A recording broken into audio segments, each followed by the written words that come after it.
Ever wish insurance came with a user manual? Well, it does now. Let's unravel your cover together.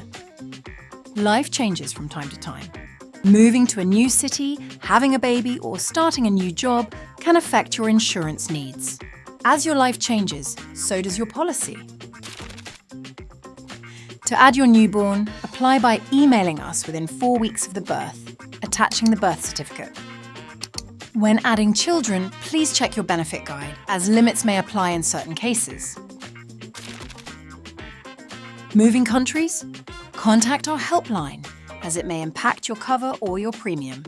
If you're moving within the same region or changing your email address, just send us an email.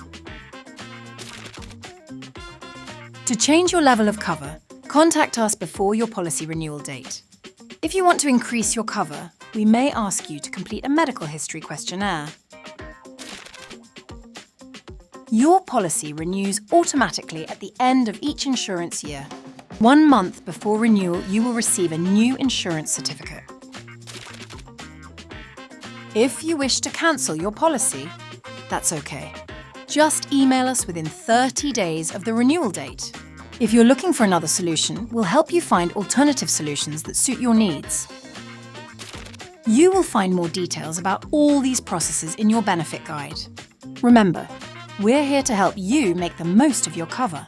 Check out our other how-to videos for more tips.